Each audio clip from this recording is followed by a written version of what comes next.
So this meetup has been around for quite a while. It's organized by Euritech, the startup I'm representing. Euritech, we work a lot with deep learning, computer vision. We used to work a lot with text analysis, but we are more focused on images nowadays. And we help brands predict trends, actually fashion trends, by analyzing millions and millions of images. So today we still do quite a lot of research. And if you're interested, you may discuss with some part of the team here, the research team. For tonight, I will let Gilles introduce a little bit Samsung, who is co-organizing the meetup and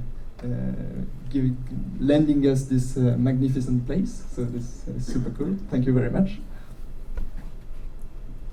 Hello, we are super happy to welcome you in our office, which is actually on the 6th floor of this building. We are Samsung Strategy and Innovation Center, so we are working in a company that is in love with deep tech. So we are trying to find new technologies to create new business for Samsung. That's our goal, and we are doing that using an investment fund. So if you have a startup and you're interested, come to see us. Partnership through corporate developments, and we have an R&D team with 35 people here in Paris. So again, if you are interested, you can come to see us. So again, thank you for coming here, and we are happy to let the talk to you. Thank you very much. Donc désolé, moi je passe en français, mais il y a plein d'anglais dans la presse, donc ça devrait aller. Merci à Charles de m'accueillir. Donc je représente Vision, la startup Vision, je suis CTO là-bas. Nous on fait un algorithme de détection de gestes liés au vol dans les rayons des supermarchés, dans le but de stopper la perte que ça peut être pour les magasins. Donc ce que je vais vous présenter aujourd'hui, c'est ce que nous on utilise comme technique d'intelligence artificielle, à savoir le deep learning vidéo. Alors d'abord, je vais vous parler un peu de ma startup, ensuite j'irai un peu plus dans surtout visiter des architectures. Je vais essayer quand même que ce soit abordable pour tous ceux qui sont intéressés à l'intelligence artificielle en général et pas seulement pour les experts. Et puis ensuite, je vous parlerai un peu des avancées du domaine du deep learning vidéo selon la définition que j'en ai. Et puis voilà, je vous laisserai ensuite poser des questions si vous en avez. Alors, Vision, c'est une startup qu'on a créée en avril 2018. C'est autour du constat de la perte énorme que représente la démarque inconnue, c'est-à-dire l'écart d'inventaire entre ce qu'on est censé avoir à la fin de l'année et ce qu'on a vraiment. Il y a la démarque liée aux clients, la démarque liée aux fournisseurs, il y a les démarques connues aussi. Et la démarque inconnue, elle peut représenter une très très grosse somme et même décider si une surface elle est bénéficiaire ou déficitaire à la fin de l'année. À côté de ça, il y a plein d'investissements en sécurité, des investissements colossaux. Et donc nous, on s'est dit qu'avec les techniques du deep learning actuelles, on pouvait rendre tout ce secteur de la sécurité dans la distribution un peu plus efficace.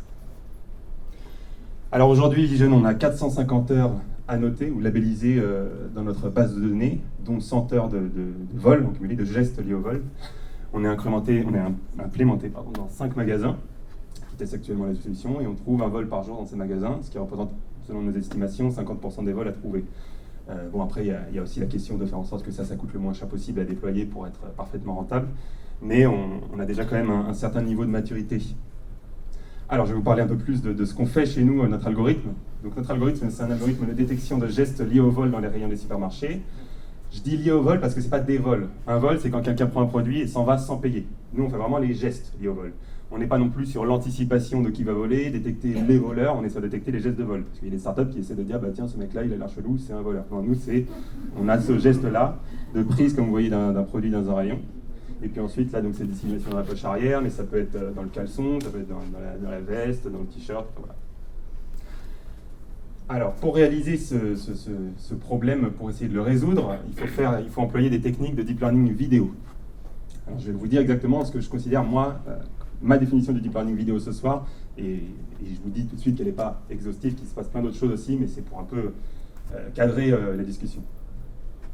Donc le deep vidéo, c'est quoi? Donc, une image, c'est rien d'autre qu'une input de cette tête-là, c'est-à-dire là, donc, pour les connaisseurs, il n'y a que 2 dimensions, je fais fi de la dimension des channels. Donc ça a une hauteur, height, une largeur, width, W, et enfin des couleurs. Une vidéo, c'est rien d'autre qu'une input avec une dimension de plus. Donc c'est au lieu d'être un carré ou un rectangle, c'est un parallélépipède. Avec comme première dimension n, si vous voulez, pour le nombre d'images. Une vidéo, en fait, c'est une image. Une vidéo, c'est jamais rien d'autre qu'une liste d'images. C'est juste ça, une vidéo. Du coup, vous allez me dire, bon, bah, le deep learning vidéo, il n'y a pas de raison que ce soit un truc en particulier. Ça existe déjà, des algorithmes appliqués à plein d'images. Alors moi, je vais essayer de faire une distinction aujourd'hui entre vraiment le deep learning vidéo et du deep learning appliqué à toutes les images d'une vidéo, que je vais essayer de rendre clair. Donc là, vous avez une vidéo d'un super robot qui danse. Si vous faites un problème du genre tracking, c'est essayer de trouver des trajectoires de personnes, et donc essayer aussi de réidentifier une personne que vous avez détectée sur une image dans une autre image.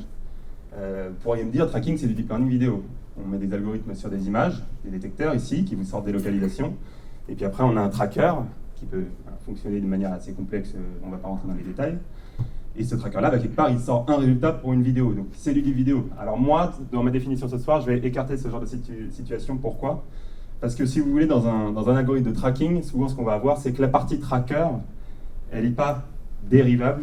Donc, pour ceux qui ne connaissent pas les termes de mathématiques, ça veut dire qu'on ne peut pas vraiment entraîner le détecteur de manière à ce qu'il soit efficace, optimal sur la tâche de tracking. En tout cas, dans la plupart des approches qui existent aujourd'hui. Donc en fait, si on peut entraîner que l'algorithme de détection sur la détection et à côté, derrière, l'algorithme de tracking sur le tracking, on n'a pas une approche qui est dérivable de manière end-to-end, c'est-à-dire du début à la fin, on peut entraîner la totalité de notre algorithme pour être efficace sur le tracking. En gros, ça reste du type image, c'est juste ça. Du deep learning appliqué aux images. C'est pas du deep vidéo. Moi, ce que j'entends par deep learning vidéo, c'est donc des algorithmes qui peuvent prendre en input des vidéos et qui sont dérivables du début jusqu'à la fin. On peut updater leurs paramètres, changer leurs paramètres de manière à optimiser une tâche de vidéo, pas seulement une tâche d'image, puis une tâche de mise en lien, de liaison d'image. Alors voilà, avec cette définition qui est peut-être pas très très exhaustive, qui écarte certaines approches qui marchent sur des datasets de vidéo, je vais essayer d'aller un peu plus loin maintenant. Donc le deep learning vidéo, ça commence vraiment en 2014. Alors une approche très très intuitive pour des deep learners, peut-être, ce serait de dire tout ce qui a marché dans les images, on peut le reprendre. Donc c'est ce qu'on appelle en général des algorithmes à base de convolution 2D. 2D pour les deux dimensions d'une image, en oubliant les couleurs. Et ce qui a marché pour traiter la dimension temporelle en général, c'est la récurrence. Ceux qui ont fait du Natural Language Processing, tout ce qui est traitement de texte, vous savez peut-être qu'on emploie beaucoup de récurrence, c'est ce qui fonctionne le mieux en général dans ce domaine. En général, dans le domaine temporel, on emploie beaucoup de récurrence. Donc on peut essayer de faire une approche qui allie un peu les deux, dont le but c'est qu'elle soit complètement dérivable de manière end-to-end pour vraiment être du deep learning vidéo. Une approche qui allie les deux avec par exemple un modèle donc là qui est vraiment à la limite du deep learning vidéo, à la limite entre le deep learning image et le deep learning vidéo. Un modèle qu'on met sur chaque image qui extrait une représentation en basse dimension de chaque image, et à la fin on met une couche récurrente, n'importe quoi. Donc, pour ceux qui connaissent, un LSTM, un GRU, un Simple RNN. Et ça, c'est une archi qui est end-to-end, entre guillemets. Donc on peut entraîner du début à la fin, on peut entraîner l'extracteur de features 2D, donc qui est juste un réseau avec des convolutions 2D, de manière à optimiser cette tâche de classification de vidéo, et pas seulement sur une tâche image. Alors ça, c'est une réponse très intuitive pour un deep learner de dire comment je fais pour prendre en input des vidéos. Après, pour un mathématicien, vous avez peut-être une réponse qui est un peu plus directe. Donc je vous ai dit, la vidéo, c'est juste des images avec une dimension supplémentaire. Pour ceux qui ont fait de l'algèbre linéaire, voilà, la convolution, ça se définit très bien à n dimensions. La convolution, c'est ce qui marche le mieux en général dans les applications de computer vision, donc tout ce qui est reconnaissance d'image. Donc vous pourriez me dire, moi je prends mes inputs et puis je rajoute une image, je rajoute une dimension. Je vous réponds, je prends mes convolutions, je rajoute une dimension. Et ça amène à introduire la convolution 3D, qui est une avancée, qui est une utilisation très très prépondérante dans le deep learning vidéo, comme je l'ai défini. Donc je vais revenir sur ce que c'est vraiment que la convolution. Ici vous avez, avec les mains, schématiquement vous avez une convolution 2D à gauche, qui est appliquée sur des images, et à droite une convolution 3D qui est appliquée sur des vidéos. L'espèce de carré gris qui parcourt l'image, c'est un filtre ou un kernel. Et l'opération de convolution, c'est le placer à tous les endroits d'une image et faire une espèce d'opération entre lui et la région qui est en face. À gauche, vous avez en bleu l'image, l'input de la convolution 2D, et juste à droite, en indigo, vous avez l'output de la convolution 2D, qui n'est rien d'autre qu'une image qui a été convolue. Voilà. Alors, on va pas être aussi technique, je vous rassure, sur toute la présentation. La convolution 3D, c'est jamais rien d'autre que vous prenez ce filtre gris qui devient ce cube multicolore, vous lui ajoutez donc une dimension. L'input, c'est devenu ce cube transparent, et l'output, c'est devenu cet autre cube transparent. Et voilà, en faisant rien d'autre qu'ajouter une dimension dans vos filtres et ajouter un axe de liberté à votre filtre, vous définissez parfaitement de la convolution 3D. Et à partir de là, comme je vous ai dit qu'une vidéo, c'était rien d'autre qu'un espace, on peut faire de la convolution 3D. Alors la réponse maintenant à la question comment je fais pour faire une archive vidéo avec de la convolution 3D, la réponse, disons la première réponse qui a été donnée, elle n'est pas du tout intuitive à mes yeux, parce qu'elle ne fait pas du tout un réseau qui est à base de convolution 3D. Elle essaie plutôt d'incorporer de la convolution 3D à quelques endroits d'un réseau, pour des bonnes raisons que je vais vous expliquer. Donc si vous voulez, là je vous mets de manière très schématique ce qu'on peut trouver comme progression dans un article qui introduit la convolution 3D pour le deep vidéo. Tout à gauche, vous avez une espèce d'approche basée sur un flux d'images, et vous prenez une image, vous la mettez dans une architecture 2D, bon, ce qui va pas très bien faire de la vidéo, c'est même pas vraiment du deep vidéo. Ensuite, vous avez un schéma qui ressemble un peu à ce que je vous ai montré. Vous prenez une image et vous le placez chacune dans un réseau de convolution 2D, et à la fin, vous faites une surcouche temporelle, donc comme la couche de récurrence dont je vous ai parlé. Donc ça, c'est une approche également. Et l'idée qui a été utilisée pour introduire la convolution 3D dans la vidéo, c'est de dire, je vais en mettre à quelques endroits, soit j'en mets une tout au début, qui me permet de prendre un peu de la relation temporelle entre plusieurs images, et puis ensuite, j'écrase toute la dimension temporelle et je fais de l'image. Soit j'essaie de faire un mix entre ça et de l'image, c'est-à-dire j'en prends un peu au début, qui me fait un peu écraser la dimension temporelle, ensuite je remets de l'image sur chaque image, puis je refais une convolution 3D pour écraser encore plus la dimension temporelle, je refais de l'image sur chaque image, puis à la fin j'essaie de me ramener donc, dans une logique de slow fusion, c'est-à-dire de fusion lente au cours de l'architecture des informations temporelles. Donc ça c'est quand même très très complexe, hein. Quand j'essaie de vous l'expliquer, c'est quand même un peu absurde d'essayer de faire ça et pas juste de remplacer toutes les convolutions 2D d'un réseau par de la convolution 3D. Et la raison pour laquelle on ne fait pas une approche aussi simpliste, c'est parce que j'essaie de vous donner une intuition de comment ça fonctionne, le deep learning vidéo et la convolution 3D, c'est que la convolution 3D ça ne marche pas très bien. Ce que ça veut dire, c'est que si vous essayez de faire, comme je vous dis, une approche où vous remplacez toutes les couches de convolution 2D d'un réseau par de la convolution 3D, et vous mettez ça du coup sur des vidéos, vous n'allez pas réussir à moins d'employer des techniques très très avancées pour réussir. C'est-à-dire que si vous partez en initialisant tous vos poids de manière aléatoire, ce qui est bien pour montrer que l'architecture elle est bonne sur un problème, sans transférer aucun poids d'ailleurs, on part de manière aléatoire et on crée une architecture vidéo, si vous faites ça avec que de la 3D, ça ne va pas marcher. Historiquement. Après, il y a des avancées qui ont été faites. Et donc, ça vous dit un peu à quel point la convolution 3D, qui est une solution qui paraît intuitive pour faire de la vidéo, en fait, c'est pas vraiment très adapté à cette troisième dimension qui est la dimension temporelle. Peut-être qu'il faut traiter la dimension temporelle pas comme une dimension spatiale, ce qui implique la convolution 3D. Donc ça, c'est des approches historiques. Maintenant, je vais vous parler vraiment des principales avancées du domaine du deep vidéo. Alors comme je vous dis déjà, nous on a envie de prendre une architecture 2D, d'être simpliste, de tout remplacer par de la 3D et de faire du deep vidéo comme ça. Comme ça c'est simple, c'est pas difficile à expliquer. Le problème c'est que si vous partez comme ça, et vous initialisez votre réseau de manière aléatoire, vous allez avoir du mal à fitter, à entraîner votre réseau sur une tâche vidéo. Donc une technique pour réussir à initialiser bien des convolutions 3D, c'est une technique qui est désormais très connue dans le domaine du deep vidéo, c'est l'inflation de filtres. Bon alors, vous voyez un filtre, là je vous ai mis un filtre carré, rectangle. Pour l'enfler, vous pouvez juste le dupliquer et le coller sur une nouvelle dimension. Et ça vous fait un filtre avec une dimension supplémentaire. Donc ici je vous ai mis KX, KY pour kernel size X selon l'axe X et kernel size Y selon l'axe Y. Ici à droite, je vous ai mis la troisième dimension, la nouvelle dimension de filtre qu'on crée juste en le dupliquant, qui est la kernel size Z, ou T dans notre cas. Et ça, c'est une technique toute bête pour passer de la 2D à la 3D, en enflant des filtres, et donc en donnant une initialisation à nos couches de convolution 3D, qui est fondamentalement spatiale. C'est-à-dire qu'on débute un entraînement avec de la convolution 3D, ça c'est censé vous donner un peu plus d'intuition sur comment fonctionne la vidéo. On va réussir à commencer à fitter, à s'entraîner, que si on part de filtres initialisés de manière spatiale. C'est-à-dire qui, au début, n'apprennent aucune dépendance temporelle, au début. Et puis peut-être qu'après, ils vont réussir à apprendre des choses temporelles avec cette bonne initialisation.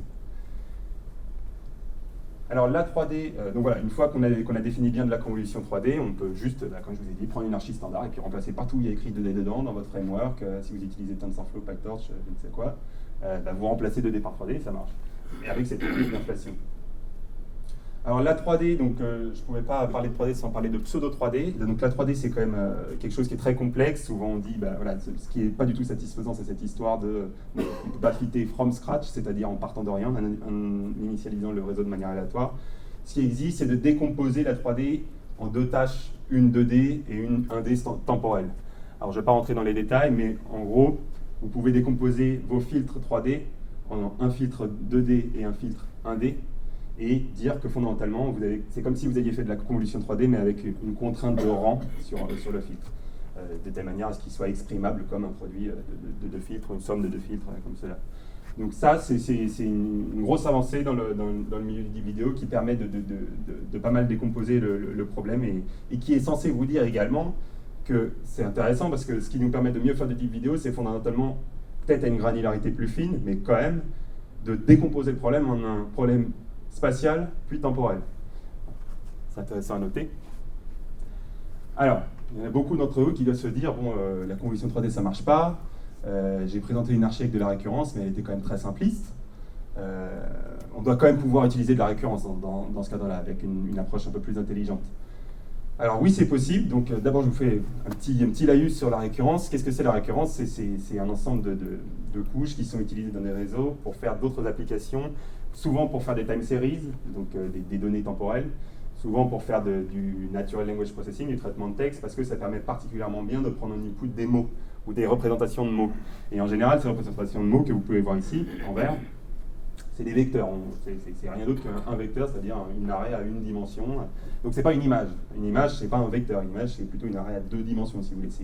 C'est une grille. En réalité, trois dimensions, si on prend en compte les couleurs. Ce qu'il y a de spécifique dans la récurrence, c'est que pour faire de la récurrence, voilà, on a besoin de vecteurs et on fait circuler des données à l'intérieur d'une couche de manière différente de ce qui se passe d'habitude. Et ça permet bien de prendre en compte la dimension temporelle. Eh bien, ce qui a été introduit dans le domaine de la vidéo, pour essayer de sauver la récurrence, d'ailleurs le papier s'appelle « Recurrence to the Rescue », c'est juste de créer des cellules, donc là je zoome sur une cellule de récurrence en particulier, qui puissent prendre en input des images. Alors en réalité, quand on a dit ça, on a presque tout dit, hein. On fait en sorte qu'à l'input de la cellule, on fasse une petite convolution 2D, on fait en sorte que pour les informations qui vont circuler de gauche à droite dans la récurrence, on fait aussi de la convolution 2D. On les additionne, on fait un micmac qui va en fait définir le type de récurrence que vous faites au milieu, et voilà, ça définit une récurrence.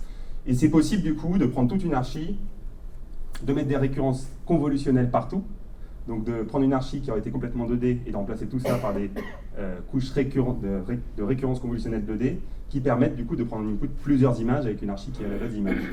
Et ça, comme vous vous en doutez, eh ben, ça permet de faire une bonne initialisation pour un réseau qui est vidéo, et c'est encore, quand on a ça, on a gagné en général en vidéo. Alors là, je vous ai présenté des approches qui sont très très complexes. J'espère que je ne vous ai pas trop perdu, mais il y a aussi, on peut tout simplement décider de se ramener un problème image aussi en vidéo. C'est-à-dire, au lieu de traiter une vidéo, je traite une image de la vidéo. Ou alors, je traite la moyenne des images, ça existe. Ou alors, ce qui existe aussi, c'est de se ramener au cas des super images. Donc ça, c'est un cadre qui n'est pas restreint à ce dont je vous parle du tout, hein, le cas des super images. Qu'est-ce que c'est une super image? Eh ben, c'est une image, mais qui a plus de couleurs que les couleurs standards, si vous voulez.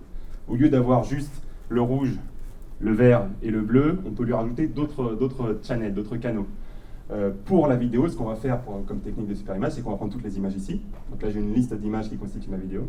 Et puis on va les concaténer sur la dimension des couleurs. Et donc au lieu d'avoir n images, le nombre d'images de la vidéo, vous allez avoir une image avec n couleurs rouges, n couleurs vertes, n couleurs bleues, rouge 1, rouge 2, rouge 3, vert 2, vert 3, bleu 1, bleu 2, bleu 3. Et après, vous pouvez mettre ça dans un modèle 2D, sans trop de réflexion. Et ça, c'est quand même assez intelligent, parce que du coup, on peut se ramener à un problème qui est très bien compris, qui est un problème spatial.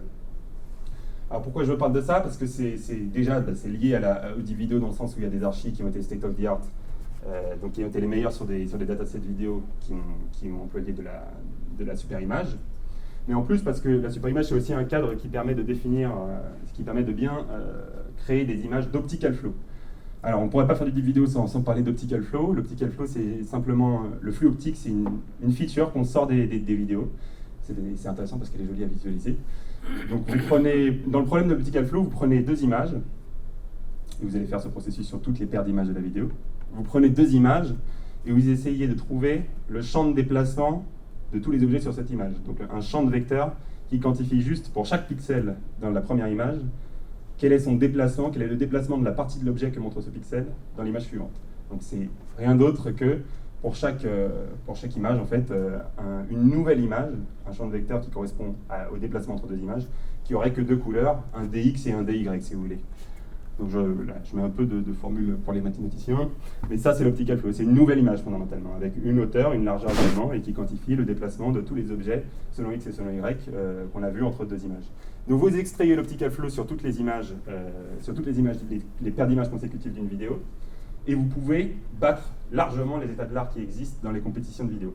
Ça c'est assez intéressant, surtout cette architecture donc, qui est historique, où on prend une seule frame de la vidéo, normale, RGB, on extrait tous les optical flow, on en fait une super image, et on met ces deux inputs, chacune dans un réseau 2D. Donc vraiment, on se ramène complètement à un cas image, et on traite le mouvement avec de l'optical flow, on traite le spatial avec une image simple. Alors voilà, on ne pourrait pas parler du vidéo sans avoir abordé ce cas-là. Ça peut paraître une petite régression, parce que là on se dit, on avait introduit de la 3D, plein de belles choses, et on repasse à de la 2D. Alors, en effet, donc cette architecture ToStream, elle a été updatée récemment, et maintenant, ce qu'on fait, c'est qu'on prend tous les optical flow, on prend toutes les images, c'est des listes d'images, c'est des vidéos, donc, et on met ça dans notre 3D, et ça marche encore mieux. Alors voilà, donc je vous ai présenté plein d'architectures qui, pour moi, sont très intéressantes, qui, à mon avis, mettent en évidence le fait que c'est fun, intellectuellement, de bosser dans le deep vidéo, parce que ça permet de se poser des questions qui sont peut-être de niche, mais qui ne se posent pas beaucoup ailleurs, même si la récurrence, c'est pas propre du vidéo, par exemple.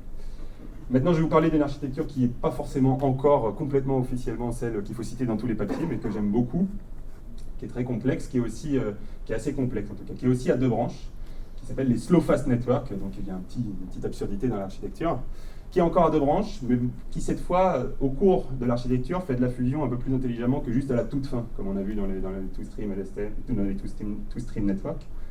Avec cette idée qu'il y a une branche qui regarde la vidéo rapidement, c'est-à-dire qui prend une frame toutes les 30 secondes, enfin non, toutes les 30 frames plutôt, et une autre branche qui regarde très très finement les frames, et qui prend une frame beaucoup plus fréquemment. Et qu'est-ce qu'il y a d'intelligent avec cette architecture?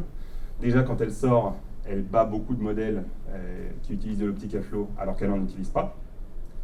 Et deuxième chose, cette architecture-là, avec de la convolution 3D, elle fit from scratch, c'est-à-dire elle s'entraîne sans avoir besoin de faire de pré-entraînement. On arrive à s'entraîner avec alors qu'elle utilise de la convolution 3D. Et ça, je trouve que c'est un bel exploit dans la vidéo qui montre, qui peut-être peut encore vous en dire plus sur l'état du deep vidéo.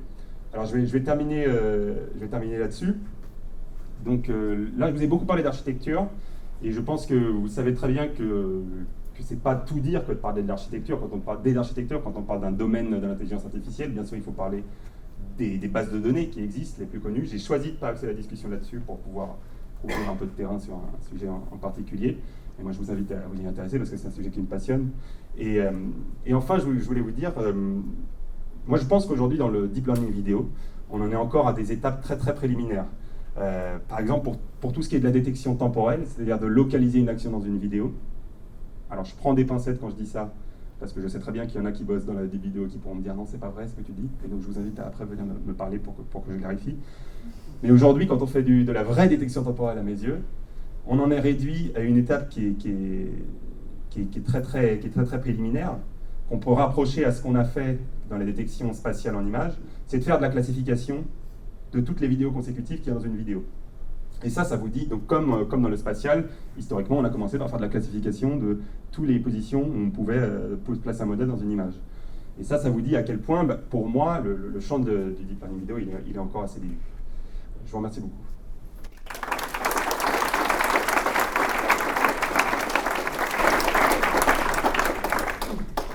Merci beaucoup. On a le temps pour quelques questions. Merci pour ta presse. J'ai une question. Est-ce que vous avez essayé... Merci pour ta presse. J'avais une question. Est-ce que vous avez essayé de faire du coup de la pose d'estimation avec où sont mes bras, mes coudes, et de faire des graphes convenables dessus? Voilà. Donc en fait, j'ai vraiment exclu ce modèle-là parce que si tu veux, souvent ce modèle-là, on extrait des points. Donc la pose d'estimation, c'est extraire des squelettes si vous voulez. Vous avez peut-être déjà vu des démos comme ça. où on extrait où se trouve l'œil gauche, l'œil droit, l'épaule gauche, l'épaule droite, et puis on essaie de les lier ensemble. Et après, ce qui existe comme approche qui marche bien, hein, c'est d'ailleurs exactement ça que je pensais au début quand j'ai dit que j'exclus quelques approches qui marchent en vidéo, c'est d'utiliser ces extractions de points, d'en faire des graphes temporels, de les lier temporellement une pose à une autre dans une autre image. Donc de lier tous ces points entre eux et de manière la plus intelligente possible. Et ensuite de faire de la convolution par graphe, ce que peut-être certains d'entre vous connaissent, qui est assez un peu retorse à comprendre au début. Et ça marche très bien, ça marche notamment sur Kinetics, qui est un des datasets de vidéos les plus connus, une partie réduite de Kinetics. Mais en fait, c'est pas différenciable de bout en bout. Du coup, je l'ai exclu de mon idée, parce qu'au moment où vous extrayez des points de la pose d'estimation, là, vous dites, on va pas pouvoir faire passer des gradients, donc pour ceux qui sont plus versés dans les maths. Donc, je l'ai exclu de ma discussion. Mais tous les modèles, pas que celui-ci, hein, les modèles par nuage de points, par exemple, c'est les modèles dont j'aurais pu parler et que j'ai décidé d'écarter ce soir. Merci. J'ai une question, s'il vous plaît. Merci. Pour les cellules récurrentes conventionnelles, est-ce que ça prend uniquement 2 inputs en entrée? Si c'est le cas, est-ce que c'est pas très local comme récurrence? Est-ce qu'on ne perd pas de l'information au fil du temps? Alors ça, c'est un problème qui est pas forcément lié à la vidéo, en fait. La perte de l'information dans la récurrence, c'est un problème qui est très compliqué. Il y a certaines cellules de récurrence, donc là j'ai mis les architectures les plus connues de récurrence, LSTM, GRU, SimpleRNN, dont le but c'est de ne pas perdre d'informations au cours du temps. Mais on ne prend pas que 2 inputs. Hein. On a toute une vidéo donc, qui est constituée de n images, ou ici dans ce graphique-là c'est t images. En fait, c'est le slide Et ça, c'est la vision d'une seule de ces cellules. Et en fait, il faut imaginer qu'il y en a plein à côté qui communiquent ces cellules. Oui, mais on prend en considération uniquement le T-1, T. Non ? Voilà, à la cellule qui est placée sur l'instant T, on prend en considération une input qui vient de la gauche et une input qui vient du bas. Et en fait, l'input qui vient de la gauche, elle retient pas mal d'informations des états encore antérieurs, puisqu'elle a été passée pour chaque cellule. Alors, je vous invite à vous renseigner sur la récurrence, qui est un truc assez retorse. En plus, ce que j'aime bien avec cette idée, c'est qu'on a du mal à se représenter quand même ce que ça veut dire une convolution récurrente. Qu'est-ce que ça apprend une cellule de convolution récurrente? Et ça, je vous invite à vous creuser la tête là-dessus.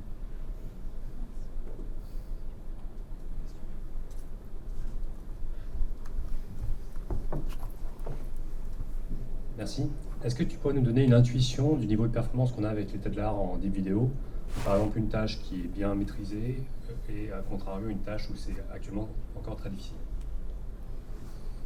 Ah ben c'est une grosse question, ça. À Vision, nous, on fait de la détection de gestes. Ça, c'est pas maîtrisé. Ça, c'est un truc sur lequel on a des résultats qui sont quand même, pour nous, assez impressionnants. Mais on sait, avec cette idée-là, que tout ce qui est détection de gestes fins et sémantique, surtout c'est ça l'idée, on ne maîtrise pas. Par exemple, alors, je vais entrer dans les discussions qui est plus versée sur le type de data qu'on trouve en vidéo. Ça va vous donner une bonne idée de où on en est. Les datasets de l'état de l'art, ceux qui sont vus, ceux qui sont incontournables quand on release une archi, quand on est dans un nouveau papier. Il y a Kinetics, par exemple, qui commence à être un peu vieillot. Et ils sont très contextuels. Alors, qu'est-ce que j'entends par là? C'est que vous prenez une image de la vidéo, vous pouvez dire quelle classe c'est là. Par exemple, c'est la classe équitation. Bon, bah, si je vois un cheval, c'est la classe équitation, quoi. Si une image natation, si je vois un mec qui nage, c'est la natation. Faire un bouquet, enfin, le dataset AVA, pour ceux qui connaissent, c'est pareil. Des gens qui applaudissent, bah, si vous voyez des gens comme ça, c'est des gens qui applaudissent. Donc, c'est des datasets qui sont très contextuels, dans le sens où si vous essayez de faire fitter une approche vidéo dessus, vous n'allez pas être beaucoup plus fort que si vous essayez de faire fitter une approche image. Donc, il faudrait beaucoup nuancer ce que je dis, mais pour moi, on se représente très bien où elle en est la vidéo quand on sait que c'est difficile de faire du raisonnement sémantique dans la vidéo, par exemple, de mettre en relation vraiment des choses qui arrivent avec différents timestamps temporellement et qui ne sont pas de l'ordre du motif. Par exemple, en vol, ce qui va être important, c'est de dire cette personne-là, elle a pris un produit et ensuite elle l'a mis dans son pantalon. Et si je peux facilement repérer le geste mettre une main dans son pantalon et le geste prendre un produit dans le rayon, c'est difficile de faire fitter un algo qui va essayer de comprendre qu'il faut reconnaître ces 2 petits gestes-là et qui vont ensemble pour la tâche. Ouais, j'espère que c'est un début de réponse.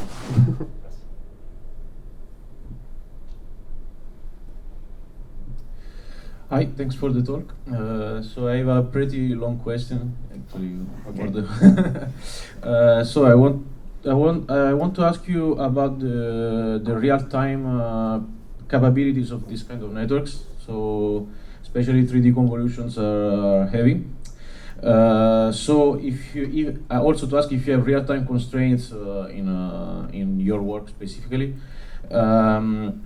Also related to, you talk about pseudo 3D convolutions actually. Exactly. So if you know some works which try to actually, for example, in the case of i3D, if they try to replace all the Conv3D with pseudo convolution and to see which is the loss in performance with respect to the gain in time actually.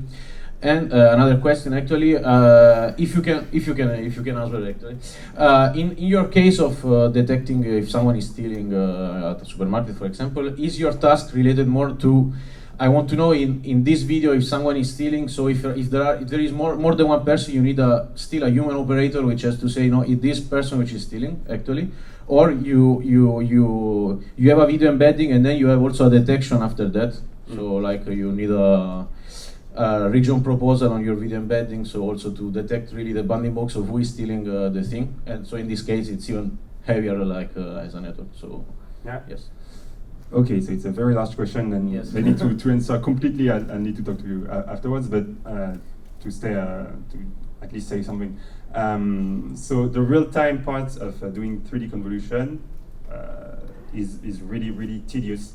You won't do, for example, to do real-time analysis of a stream of images. Today you can take a BioJSON from NVIDIA and use TensorRT, which is an optimization pipeline, in order so that your model fits on a small device. So that doesn't exist for convolution 3D. Maybe you have tried before to use TensorRT and 3D convolution. That doesn't work. It's not implemented. So right now we can't use embedded devices. Unless we recode ourselves TensorRT for 3D convolution. So that's really a problem to do embedded low energy utilization of 3D convolution. And right now we're stuck at Vision with utilizing your servers, with Tesla V100 or something like that. I can go too much into the hardware detail, but that's a huge problem. And as you guessed, this step is a step forward.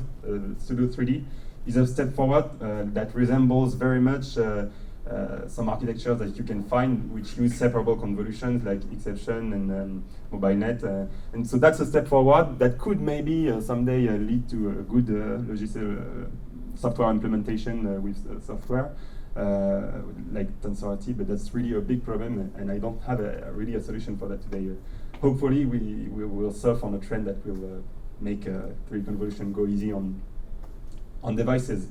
For your second question, so there will always be humans in the loop at Vision. It's obligated because when you detect someone that has committed a theft, you need to deploy actually a security team to go and catch the person. So of course there will always be a human filter afterwards, and we will strive so that it is used the best as possible, but there will always be a human. But for the part of what is actually the pipeline of our software, if faster CNN intervenes, if there is a region proposal, I can go too much into detail. I'm sorry. That's part of our pod. Okay, thank you. Hello everyone. I am Eloise Zabloki. I'm a PhD student at Sorbonne University, which was formerly known as Université Pierre et Marie Curie. It recently changed name.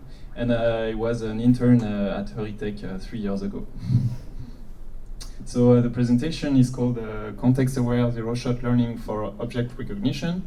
And so the idea is to recognize objects within images, and typically to recognize objects which have never been seen before. But surprisingly, I will start by talking about language first. So I guess most of you are familiar with learning representations for words. So typically one wants to encode the meaning of a word within a vector. And typically there are methods such as a word2vec or GloVe, which are based on a distributional hypothesis, which says that words that occur in similar contexts should have similar meaning. And this allows to build models that learn these semantic spaces from textual resources. And typically within this space, you have nice properties and you can measure the semantic proximity between two words as a spatial distance or other related measures such as the cosine similarity. Okay. And so now from this semantic space, which is learned in this case only from purely textual resources, we can ask visual questions. What is the visual information which is contained within this semantic space? Within the space, can we know how does an object look like? So for example, we can have text, which mentions tiger, and it can mention that a tiger typically has stripes, an orange fur, maybe huge teeth, and provided that this textual information is correctly encoded within the semantic space, when we recognize a tiger for the first time, and if we can recognize the stripes or the orange fur, we have a chance to predict that this unseen object is a tiger.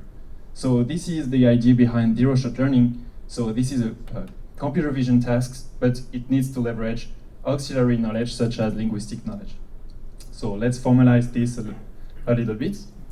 So the idea is to classify unseen objects by leveraging auxiliary knowledge, typically language representations. So we have two sets of classes. Classes of the source domain, from which we do have training images, like in the classical supervised method. But we also have classes, we know they exist, and these are the classes of the target domain, but we have never seen any training images for these classes. And one wants to recognize the classes of the target domain, and this can be done thanks to having this semantic space, which connects classes between the source and the target domain. So the classical approaches for this task is to learn to project images of the source domain to the semantic space and learning a mapping this way with typically a triplet loss. And during inference, one can project images of the target domain to the same semantic space with the learned mapping and retrieve the correct label by taking the nearest neighbor in the space. So back to our motivation, if this works, and it does a little bit, then there is indeed visual information about words and objects contained within this semantic space, which is learned only from textual resources. But what we did in our work, we had this year at ICML, is we asked other questions. Maybe there are other visual information which is contained within this space that we might want to leverage to further improve the zero-shot recognition task. So first, maybe there is within this space information about the typical visual environments of objects. So we ask the question, is information about the visual environments, the visual surroundings of objects contained within this semantic space? And if the answer is yes, then we might want to take into account the visual context of objects to increase and to boost the zero-shot recognition task. So let's take a simple example for that. We have the same sentences as before, with direct characteristic of the objects, but we also have surrounding objects and typical environments of tigers. So typically a tiger can be found in the savannah, nearby an antelope, or in a zoo. And given this image, if one can recognize a zoo or the nearby antelopes, then even though the tiger has never been seen before during training, there is a chance to say, okay, I recognize a zoo, tigers can be typically found in a zoo, this unseen object might be a tiger, and I don't even need to look at it. I mean, if I do, it will even increase the results, but still. And the second question we ask, given this semantic space, is textual space, is whether or not there is information about the visual occurrence frequency of objects, is it contained within the space? And if the answer is yes, then we might be able to take the imbalanced class distribution of classes of the target domain into account for the zero-shot recognition task. So, given this motivation, let's go for the model. So we have V, which is the visual area of interest. So this is the bounding box which actually contains the object we want to predict. And there is C, which is the visual context of the bounding box V. And so we make a simplifying hypothesis that V and C are conditionally independent given the class I that we want to predict. And we model the probability of the class I given the visual region and the surrounding context as the product of three terms thanks to the Bayes rule. And we model each of these three different terms with 3 independent components. So here in the image, the object of interest is an apple within the blue box. And there is other objects around, and we want to predict what is in the blue box, and we have never seen apples during training. So I will detail each of the 3 components, which correspond to each of the 3 terms in the product above. So first, the prior component. So it's a prior, so it totally ignores the input image. And it only takes as input the embedding, the representation of each possible candidate class. So we learn multi-layer perceptron to project these labels to a scalar, and this is how we model the log probability of the prior. For the visual components, then in this case we only focus on the visual region which contains the object, and we can compute and extract features from this box with a convolutional net. And then we have a representation for the visual region, and we can compute a similarity with any other possible label representation, which gives then a score with a cosine similarity. And then with this score, this is how we model the log probability of the visual region given the class I. And so the third component only looks at the context. So in this case, it totally ignores the visual box, the actual apple. It takes the other object around. It computes a vector HC, so here, given the surrounding context. So I will detail on the next slide what is actually, how we can compute HC. We concatenate W, so the representation of a candidate class, and we forward that in an MLP, which outputs a scalar, and this is how we model the log probability of the context given the class I. So now how can we model the context vector? So in this case, the object of interest is the computer mouse, and we have other objects around for which we assume that we have the bounding boxes annotations. And these other objects can belong to either the source or the target domains.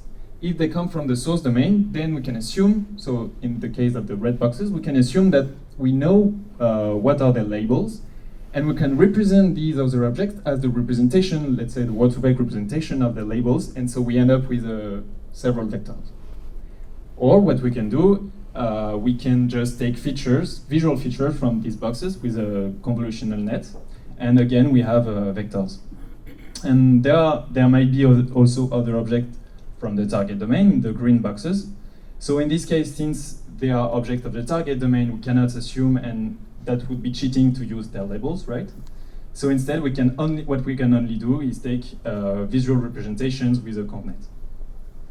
So in the end, we can pick and choose which modeling we want, and we end up with a bunch of vectors that we can aggregate, and typically, in our case, we average them, and we end up with a single vector which represents the context.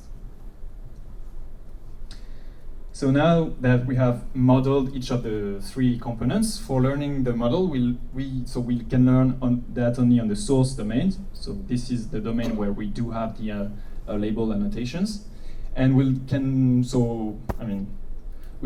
learn these components with triplet classes. There is some details about the way we sample negative elements, but I guess it's out of the scope for today. And so we model, we can learn the 3 components independently and learn them with triplet classes. And during inference, one can combine the 3 scores of the 3 models with a linear log combination of the three scores, and one just need to find the 3 alpha that can be cross-validated. So we can look at the results. Oh, no, sorry, yes. So we train on visual genome, so it's a visual data sets. So we cannot evaluate ourselves on traditional zero-shot data sets because they only contain one object in the image. And so in our case, what we want to focus on is the context. So instead, we have to derive our own data set. So we use visual genome, which has lots of images and which has the advantage of having many objects per images. So typically, on average, there are 21 objects per image. And so since it's fully annotated, we need to define which classes will be in the source and which classes will be in the target domain. And so we first choose a percentage p sub of supervision, let's say 50%, and then we split the classes according to this percentage so that the source and the target domain weigh 50% of the total number of objects. And for the evaluation, we use a ranking metric. So the lower is the better, 0 is perfect, and 100% is just a random prediction. So we can look at the results now. Oops, sorry. Okay, so every line here corresponds to an ablation of our model. So the top line is just a random prediction, 100%. Then we have just the output of the prior components, then the output of the prior and the context. Then we have the output of the prior and the visual component, and we have our full model. And the last line is just the improvement, the relative improvement in percentage of having the context with respect to not having it.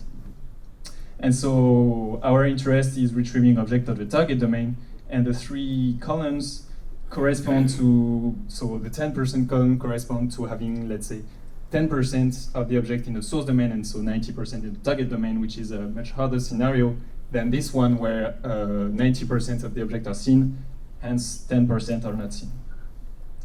So the first observation we can make is that visual frequency can indeed be learned from the textual semantics. So as our model and as just having the prior component, which takes these label representations into account, it generalizes over a uniform baseline. Then what we have is that visual context is indeed useful, as we can also improve the results over just having the prior. And finally, we have that visual context is complementary to the visual appearance of the object itself, as taking into account both the visual context and the visual appearance of the object further improves the result. In this case, from 10 to 15%. So here is just a slide to discuss on the way to model the visual context. So the left column is how we model object of the target domain. So how we model context object of the target domain. This is how we model the context object of the source domain, and this is the result for retrieving object of the target domain.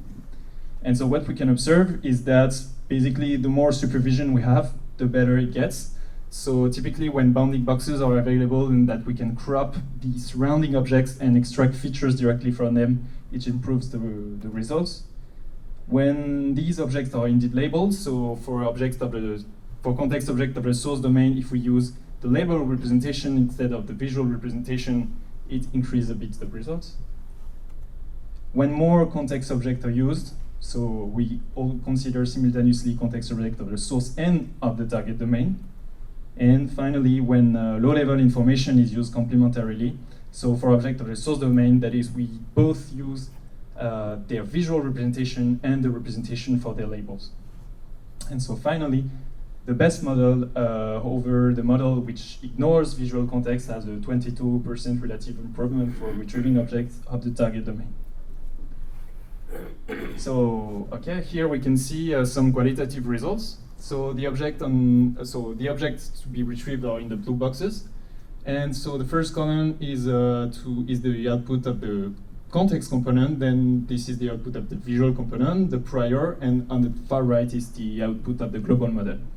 So what we can see is that, for example, for the first image, the context, thanks to having the water, the stems, the grass, and the vase, ranks the flower at the second position, while visually it's only ranked at the 23rd position. And so thanks to having the context, this allows the final model to correctly predict that this object of interest is indeed a flower. So for the second example, we have a boat. And so I guess that even human without the surrounding context would have a hard time recognizing a boat. And but thanks to having the lake below, the context is pretty good, while visually the score is very bad. And so finally, the boat is correctly retrieved by the model. So now that I have shown you these cherry-picked examples, I need to show examples where it does not work. So typically, we have that in certain cases, context can degrade the results when an object is unexpected. So for example, in the image here, we have a kitchen, and we have books within this kitchen. And so the visual component correctly, let's say, retrieves the books, putting them at the second position. But the context component would be much happier seeing a freezer, an oven, a heater, and so on, and predicts that books are at the 981 rank. And so finally, the whole model with the context puts books at the 40th rank, while the same model without the context puts books at the 1st rank. So we went into more analysis to see which classes benefit the most or the less from visual context. So here are the results per classes, and this is a box plot of the rank distribution on the test set. So remember that the lower is the better. And so in blue is the results of the model which actually uses the context. In red is the model which ignores the context. And so what we can see is that for certain classes, the context can actually help to refine predictions. So in the case of the player, a player without context is just a person. But by seeing around a helmet, a baseball, this grounds the person into a sport environment, and this helps the model to predict that the person is actually a player in this setting. What context can also help, how context can also help, is to disambiguate generic shapes. So in the case of the handle, a handle is just a round object, and without context it's hard to correctly say that this object is a handle. But thanks to having around a door, a cabinet, or a fridge, then this helps to disambiguate this generic shape into a handle.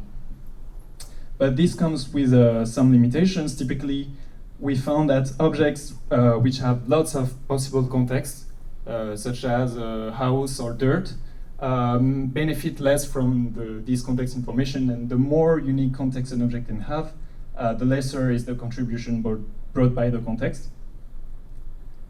So finally, just to summarize this work, we showed, so from the computer vision perspective, we showed that it is possible to use visual context in the zero-shot recognition scenario, and that it increased the results. But from back to the motivation in the introduction, we showed that there is indeed several kinds of visual information contained within this semantic space where the labels are represented. And so, for example, there are information about the visual priors, so the visual occurrence likelihood contained within the semantic representations. And there is also information about the typical visual surroundings and the visual environments contained within the space. So some perspectives to go a bit further. Maybe we would like to see, here we rely on the bounding boxes and notations, but to go a bit further, we would like to not rely on that and maybe use a region proposal network. We would also like to use semantic representations which contain more visual context. And also, we would also look at for other kinds of context, such as spatial or temporal context in videos. Sorry.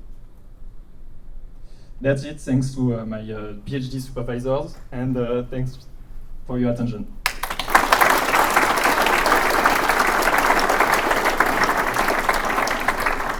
Thank you very much. We have time for questions. Maybe one very, very long question. Hi, thanks a lot. It has been a great talk. I will be short this time. I've seen, especially from the dataset you use, so Visual Genome. So Visual Genome it is used for seeing graphs actually in origin. So it encodes also relations between objects. So have you tried, or you plan to try to embed this kind of relational information in your context? And you think it's useful actually? For example, I can think the case of the kitchen. No, if you have some kind of spatial relation between objects, it will never say that an oven is 3 meters above a fridge. No, so such kind of things. So what do you think about that? Yeah, I think it's indeed a very. It would be a very nice extension of the work. The difficulty here is that this knowledge for predicting this knowledge for the target domain classes. So this knowledge needs to be encoded in the latent semantic space, which is learned beforehand.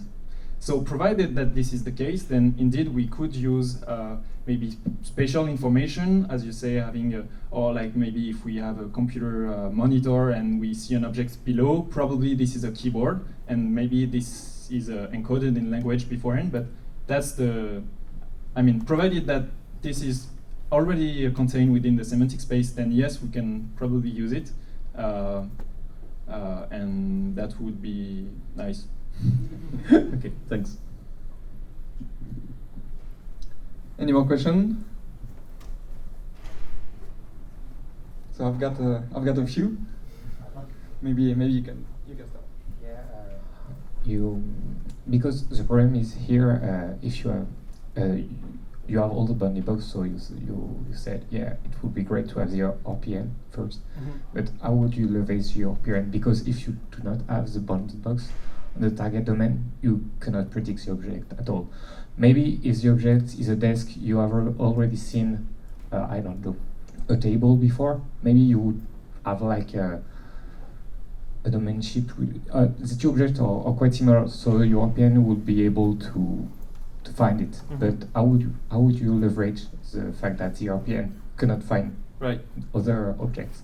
So I think you are referring to maybe supervised object detection methods, but I think there actually exist unsupervised object detectors. So they can detect objects on which they were not trained on. And so maybe in this case, we could discover bounding boxes for new objects, and then we could plug our approaches for these new objects. That would be an idea. But I think this would be hard to do in practice, I guess, because the RPN probably outputs hundreds of proposals, and that's still a challenging thing to do, I guess. I had one question on your prior word2vec.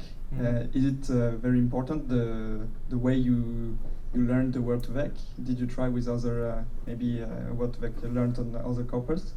And does the frequency of the word is it important, or if you try on maybe low, very infrequent words, would it still have the right representation and the right surrounding, the right context to make it work in your case? So for the first part of the question, we actually did not try on any other semantic space. I would expect that maybe if we learned let's say word2vec on captions, which are maybe more visual texts, then it's somehow written in the perspective that then in this case we would be using semantic representations which contain more visual information. So I would expect that this would further boost the results. And for infrequent words, you mean infrequent in text or in images or both? Or? I guess first, both in text and images. I don't really know in this case.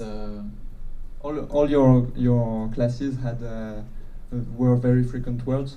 No, not necessarily. At least in the images, some classes only occur like 10 times through these 100,000 images.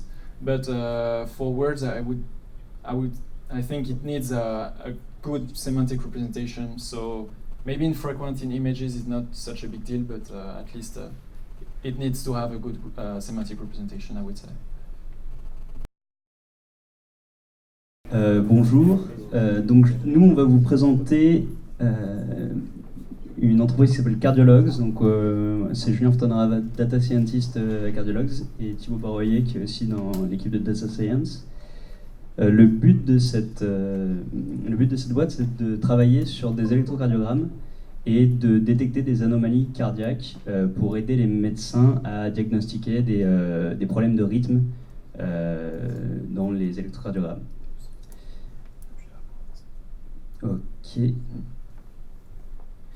Ok. Donc la problématique de base, c'est que donc, les maladies cardiaques, c'est un problème assez important puisque ça tue 13 millions de personnes chaque jour dans le monde. Et l'ECG, c'est un élément de diagnostic de base qui est assez facile à enregistrer, qui est un examen très commun, mais qui est assez long à analyser pour un médecin. En particulier, on travaille particulièrement sur du Holter. Donc le Holter, c'est des ECG de longue durée. Alors, on a l'habitude des ECG qui durent 10 secondes, où on met des électrodes partout à l'hôpital, et on enregistre 10 secondes pour comprendre ce qui se passe. Pour détecter des troubles de rythme qui sont un petit peu plus rares dans une journée ou dans une semaine, on va poser un appareil pendant plusieurs jours, en fait. Et le but va être de détecter les anomalies cardiaques qui apparaissent pendant quelques minutes sur la journée, de les détecter et de dire effectivement il y a un problème, c'est pour ça que la personne s'était évanouie à ce moment-là. Donc d'abord juste pour comprendre un peu les données qu'on utilise, à quoi ça ressemble un ECG. Donc en fait l'ECG c'est quelque chose qui capture l'activité électrique du cœur. Donc quand un cœur se contracte et se décontracte, ça va être dû à des courants électriques, et ces courants électriques vont pouvoir être analysés, vont pouvoir être captés par des électrodes. Donc il y a en gros 3 étapes dans une contraction cardiaque. Dans un battement cardiaque, il y a la contraction des oreillettes qui va causer cette petite bosse qui est longue P. Ensuite, il y a la contraction des ventricules qui va être donc le courant va être transmis de l'oreillette au ventricule et ça va afficher une onde qui est le QRS. Et ensuite, il y a la décontraction du ventricule et ça c'est l'onde un peu plus longue et un peu plus plate qui est l'onde T. Donc ça c'est vraiment la base de l'ECG, c'est de détecter ces battements et ce qui va nous permettre de les caractériser et de comprendre en regardant différents battements, en regardant plusieurs battements les uns à la suite des autres, le problème de rythme qui apparaît dans la succession de ces battements. Donc là, typiquement, on voit un ECG normal où on a bien la succession de ces 3 ondes qu'on vient de voir. Donc d'abord une onde P, un QRS, une onde T, qui se succèdent à un rythme normal. Là où il va commencer à y avoir des problèmes, c'est quand on a par exemple un battement anormal qui apparaît. Donc ici, c'est ce qu'on appelle une PVC. C'est-à-dire que c'est un battement qui n'était pas prévu, qui apparaît dans le ventricule, qui vient du ventricule et qui ne vient pas du rythme normal. Ensuite, on a la fibrillation atriale, où là, il n'y a même pas d'onde P, c'est juste un courant complètement erratique dans le cœur qui va causer de manière aléatoire des battements, ce qui peut causer par exemple des AVC. Et enfin, il y a le même problème de fibrillation atriale, mais cette fois où les battements sont très espacés. Et là, c'est aussi un gros problème d'avoir des battements cardiaques très espacés. Ça peut causer par exemple des évanouissements. Le problème qu'on se pose, là c'est un extrait de notre plateforme, c'est que on va regarder sur plusieurs heures. Et là, ce que vous voyez par exemple en bleu, c'est donc une fibrillation atriale de plusieurs heures dans un ECG de 30 jours. Et à droite, vous voyez ce qu'on va chercher à détecter, c'est une succession de battements ectopiques, donc une succession de battements anormaux, donc seulement 7 battements, et il faut absolument les détecter parce que c'est un truc assez grave. Il faut absolument détecter ces 7 battements parmi une journée ou une semaine de signal. Voilà, c'est un petit peu la problématique qu'on a. Ensuite, j'insiste un peu sur la complexité des données de l'ECG. Donc d'abord, ce qui est intéressant, c'est qu'un battement cardiaque, il va dépendre du patient. Donc chaque humain a un battement normal, un battement sinusal différent. Donc il faut s'adapter à cette variabilité de données en fonction du patient. Et puis comme on a un ECG qui est de longue durée et qui est seulement basé sur 2 électrodes posées sur le corps, on va aussi avoir potentiellement énormément de bruit dans le signal ou d'artefacts qui sont causés par exemple par le fait que le patient fait du sport ou a mal branché ses électrodes. Et il faut quand même être capable, dans la mesure du raisonnable, de lire ce signal. Donc voilà, nous ce qu'on va chercher à faire avec les algorithmes que Thibaut va présenter, c'est d'abord de détecter ces différentes ondes que je vous ai décrites, donc l'onde P, le QRS et l'onde T, qui vont nous permettre de détecter tous les battements, de caractériser chaque battement individuel en disant ça c'est un battement normal, ça c'est un battement anormal, et ensuite de générer un diagnostic sur l'ensemble du signal. Donc si c'était un ECG normal, c'est les mêmes strips que je vous ai montré tout à l'heure. Là, on voudrait détecter qu'il y a bien un battement anormal et dire sur l'ensemble du strip, c'est du rythme sinusal avec un battement anormal. Là, on voudrait dire, on diagnostique sur ces 20 secondes de la fibrillation atriale Et enfin, là, on veut donner 2 diagnostics. D'abord, il y a de la fibrillation atriale, et ensuite, il y a des pauses. Donc des pauses du rythme cardiaque, donc un truc assez grave. Et je laisse Thibaut présenter les algorithmes qui nous permettent de faire ça.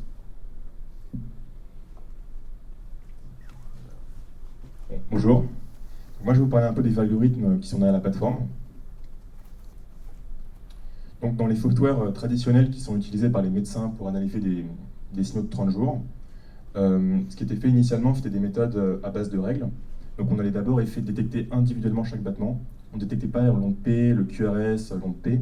On détectait en fait le battement. Et une fois qu'on avait les battements, avec des règles simples, en fait, on allait détecter, enfin on allait en déduire le rythme depuis ces battements qu'on avait trouvés. Donc nous, ce qu'on veut faire avec du machine learning, c'est 2 choses. La première, c'est segmenter individuellement toutes les ondes qu'on trouve dans le signal. Donc l'onde P, le QRS, l'onde T, les battements anormaux, le bruit aussi, parce que on ne veut pas présenter des battements qu'on pourrait... Il y a beaucoup de bruits qui peuvent ressembler à des battements, et en fait, ces battements-là, on veut les enlever. Et on a un deuxième algorithme, qui est un algorithme de classification, où on va passer sur le signal, sur des morceaux de 10 secondes, et l'objectif, ça va être de prédire l'arythmie qu'il y a derrière. En fait, c'est 2 choses différentes, la classification des battements, enfin la segmentation des battements et l'arythmie. Donc, pour la délinéation, en fait, la délinéation, donc notre algorithme de segmentation, on va essayer donc de segmenter individuellement chaque onde. Donc, l'onde P, le QRS, l'onde T, éventuellement du bruit, éventuellement des battements, des PVC, des PAF, donc des battements prématures qui viennent des oreillettes ou du ventricule. Et donc, en fait, voilà, le but, ça va être de détecter, donc pixel-wise, la présence d'une onde ou non à cet endroit du signal. Donc, pour ça, on va utiliser un algorithme très classique qu'on utilise dès qu'on travaille dans du domaine médical ou avec des données biologiques généralement. Donc, ça s'appelle un UNet. En gros, donc l'idée, c'est comme un auto-encodeur. Donc, on va essayer d'encoder une représentation plus petite de l'image, et ensuite, on va la décoder, mais avec des skip connexions entre les couches, pour essayer de garder une résolution, une haute résolution en sortie.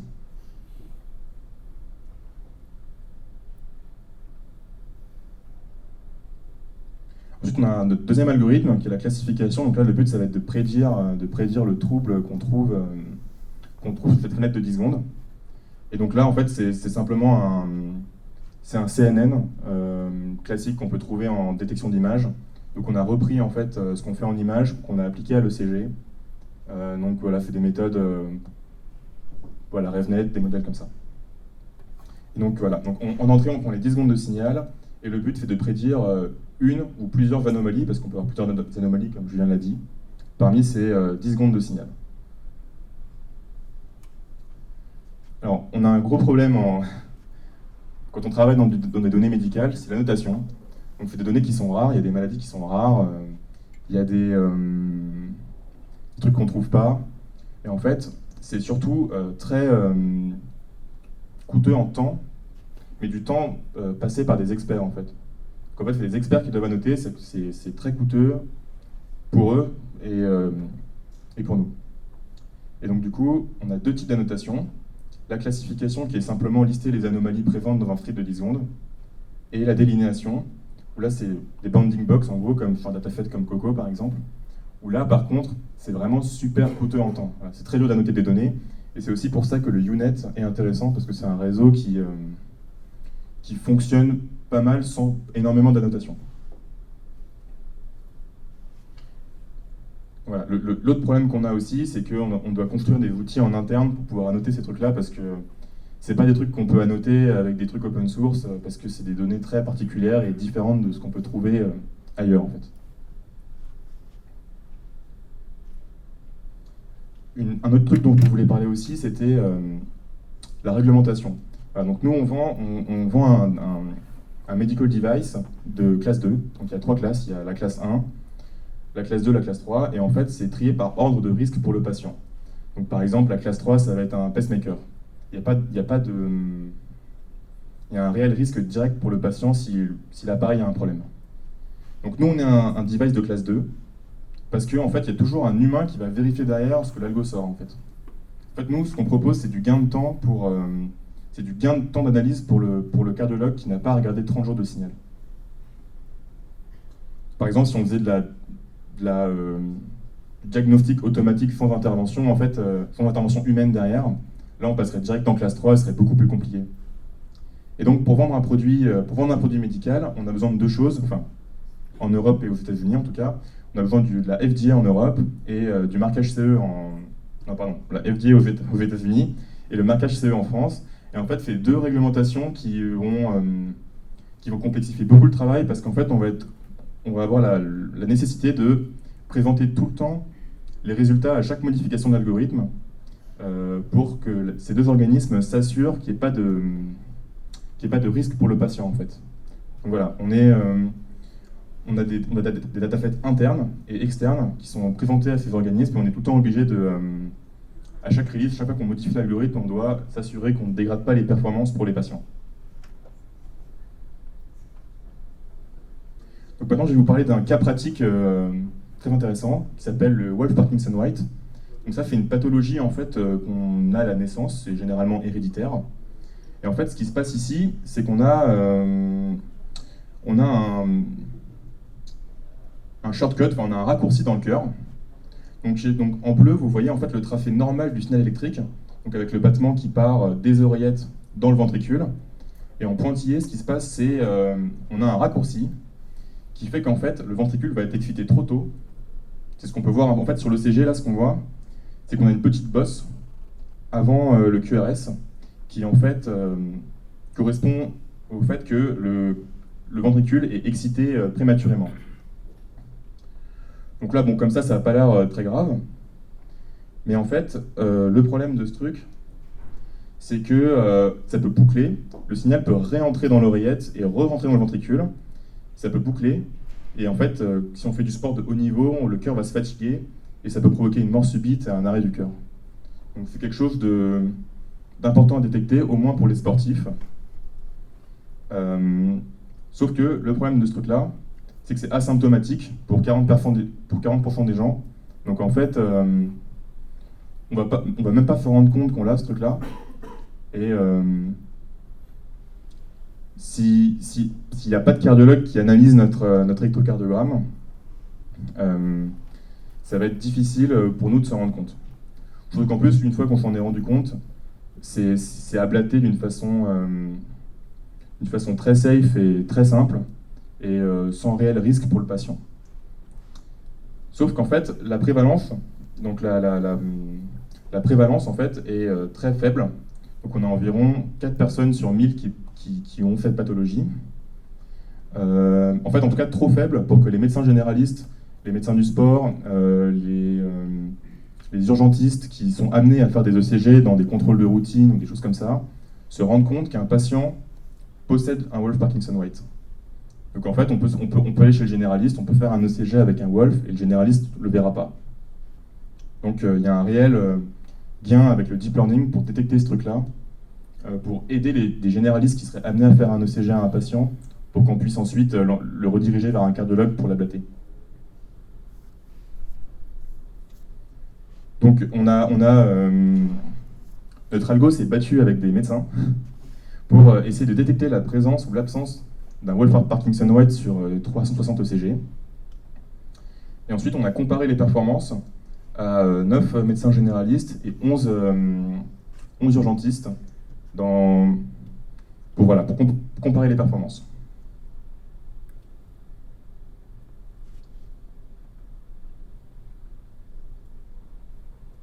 Donc ça, c'est les résultats. Donc en bleu, vous avez les performances de notre algorithme, et en orange et en jaune, c'est les médecins contre qui on s'est battu. Et sachant qu'en plus, là, il y a un biais, c'est-à-dire que les généralistes et les urgentistes qui étaient présents savaient ce qu'ils cherchaient, ils savaient qu'ils cherchaient du Wolff, donc c'était normalement simple pour eux de le trouver. Et voilà les résultats. Donc là, en fait, ce qu'on voit bien, c'est qu'avoir un algorithme qui serait présent derrière un diagnostic fait par un non-expert, ça pourrait amener vraiment à détecter des choses plus rapidement et pour mieux traiter le patient, en fait. Et voilà, donc merci. Et vous avez des questions? Merci pour votre présence à tous les deux. J'ai une question, c'est du coup, peut-être une question naïve, mais vous travaillez sur des ECG, donc c'est un signal à travers le temps, et vous le traitez comme une image. Pourquoi pas le traiter comme un signal et faire des RNN dessus? Alors c'est une très bonne question, il y a beaucoup de gens qui ont essayé de faire des réseaux de neurones récurrents sur cette tâche.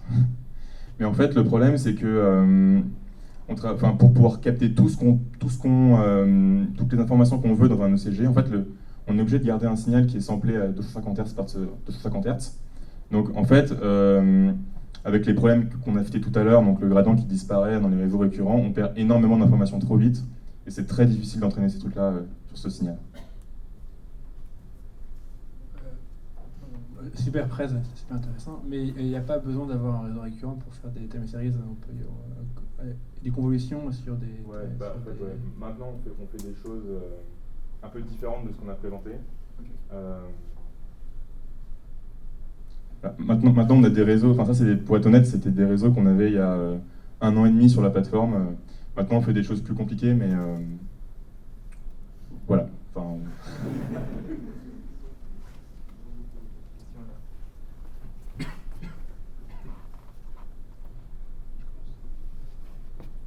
Je comprends que vous avez 2 algorithmes bien distincts pour la classification et pour la segmentation.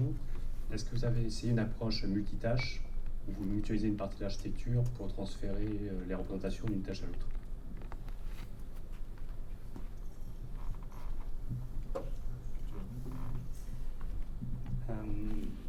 Alors, on n'a pas mutualisé les représentations. On utilise... ce qu'on fait, c'est qu'on a tendance à utiliser l'output de la délinéation, donc du réseau de détection des battements, pour aider la classification, donc avoir aussi l'information directement au niveau de où sont les battements. Et après, oui, dans des approches plus récentes qu'on a eues, là, oui, on a essayé d'utiliser directement les informations un peu plus haut niveau dans les feature maps de la classification, pour avoir des informations battement par battement. Mais c'est pas entre ces 2 réseaux-là qu'on a présenté sur des choses un peu différentes.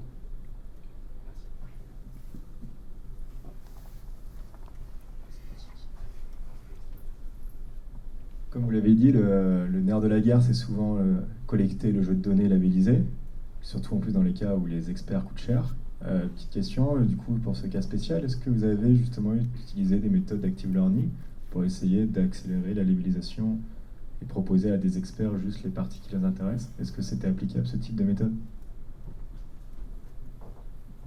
Alors en fait, ce qu'on a fait pour récupérer plein de données de Wolf, qui sont des données rares, c'est qu'en fait on avait des données annotées par des généralistes, donc potentiellement ils pouvaient rater ce truc-là.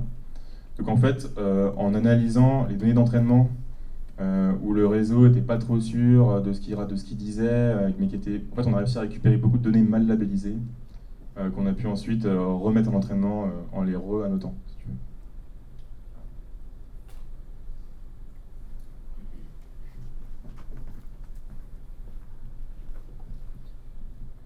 Donc si j'ai bien compris, au début vous vous basiez sur de la convolution sur les images de l'électrocardiogramme. Est-ce que vous l'avez fait en passant sur un spectrogramme ou alors vraiment sur des images temporelles du cardiogramme?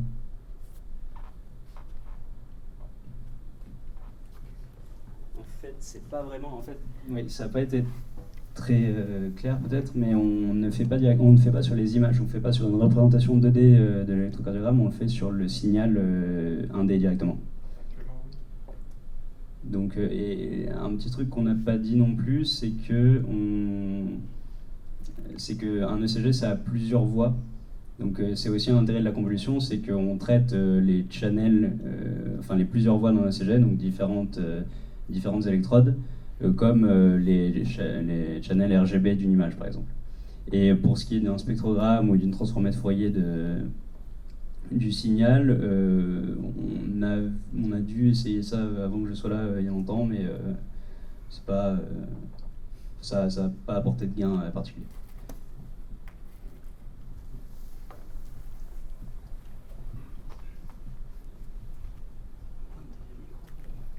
Hello. I just want to ask you, is this a classification problem or an anomaly detection problem? Allô? Oui. Pardon, du coup, j'écoutais pas parce que. So I asked, is it a classification problem or anomaly detection problem? Because basically in classification, you have like normal behavior and anomalous behavior, and you try to predict the class of this behavior.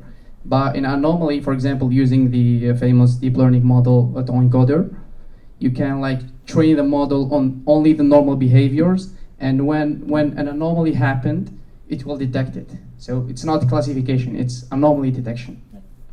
Okay, so to answer that, we have two things: the classification that predicts a non-exhaustive list of labels, so it's just a convnet with 36 outputs. But we also have the delineation, and from the detected waves, by applying some rules, such as if the space between two QRS are higher than 2.5 seconds, we can trigger a pause, for example. I don't know if it's answer to your question. And about the fact that we don't use anomaly detection because we actually want to have a precise characterization of what anomaly it is.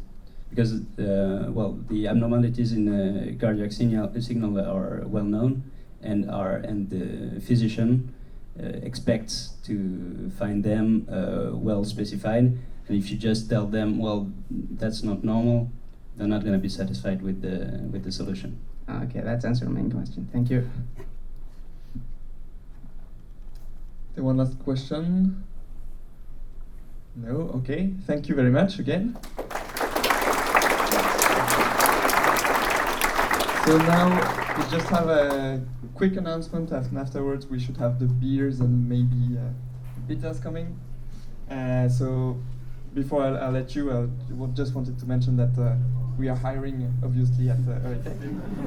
So please come if you're interested, from data engineer to data scientist. And I wanted to let Sébastien introduce very, very shortly a little computer vision challenge. To be very short, just to advertise a computer vision challenge called AutoCV2. So the particularity is that it's dedicated to research. So it's a challenge where you submit a code, and your code will be applied on 5 different data sets and mixing images and videos. So it can be related to the first presentation we have seen today. So if you have been inspired by this presentation and want to learn more, I will post on the group the link to the competition, and yeah, if you want to have more detail, just come to me, so that I keep it short. Thank you very much.